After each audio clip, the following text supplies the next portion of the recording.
শরীরে অনেক ব্যথা, শরীরে প্রচন্ড ব্যথা, কিন্তু মনে কোনো ব্যথা নাই। জাতিকে আমরা মুক্ত করতে পেরেছি। যেই তাবেদার বলেছিল আমরা 16 কোটি মানুষকে খাওয়াই, তাকে দুপুরে ভাত খেতে দেয় না বাংলা জনগণ।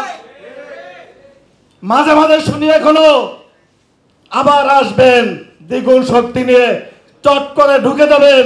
আমি সকল আহত ভাইদের পক্ষ থেকে আমিও বলি একটি পা দিয়েছি, লাগলে আরো একটি পা দেবো, চোখ দেবো, মাথা দেবো, কিন্তু ভারতের তাবেদার দুশ্মন স্বৈরাচারকে কোনদিন বাংলার জমিনে পুনর্বাসন করতে দেব না ইনশাআল্লাহ।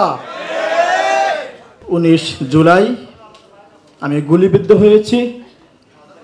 18 জুলাই ছিল বৃহস্পতিবার।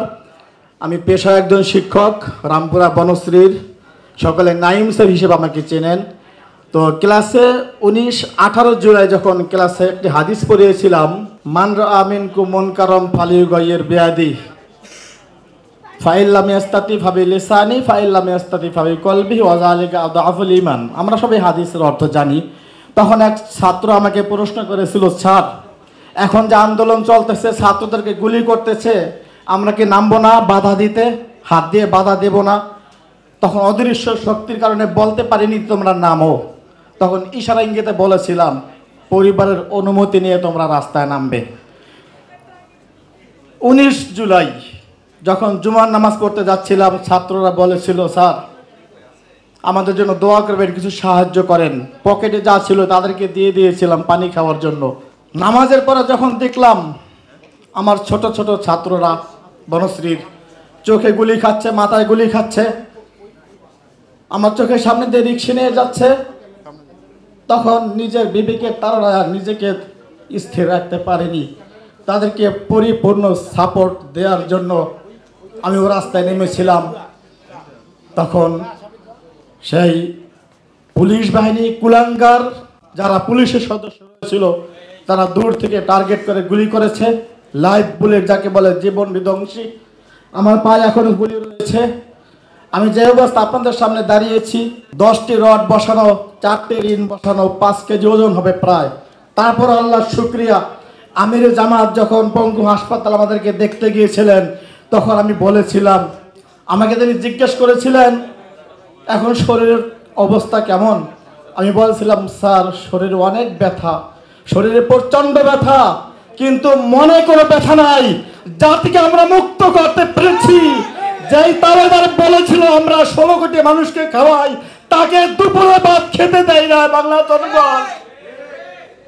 মাঝে মাঝে শুনি এখনো আবার আসবেন দ্বিগুণ শক্তি নিয়ে, চট করে ঢুকে যাবেন।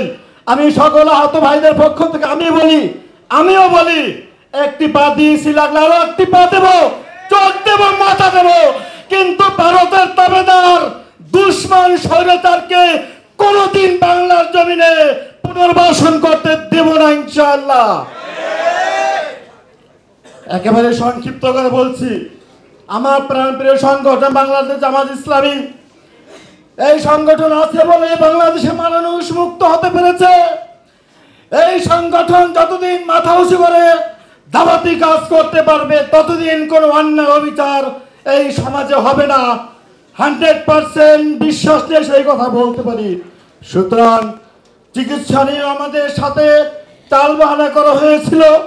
আমাকে বলা হয়েছিল পা কেটে ফেলেন, তাহলে তাড়াতাড়ি সুস্থ হবেন। আমি বলেছি পা কাটবো না, পা নিয়েই বেঁচে থাকবে ইনশাল্লাহ। এই বাংলার জমিনে পানি হাঁটবো, আল্লাহ সেই সুযোগ করে দিয়েছেন, এই জন্য শুকরিয়া আদায় করছি।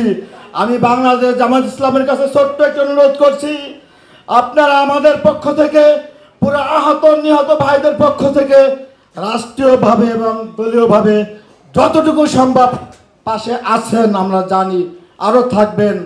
আমরা যেন আমাদের হাত পা হারিয়ে মানবতার জীবনযাপন করতে না হয়, সে আশাবাদ ব্যক্ত করে সবাইকে ধন্যবাদ দিয়ে আমি আমার জন্য সকলের জন্য দোয়া চেয়ে বিদায় নিচ্ছি। ভালো থাকবেন, আল্লাহ হাফেজ। বিদায় বলে কোনো কথা নয়, ইতিহাস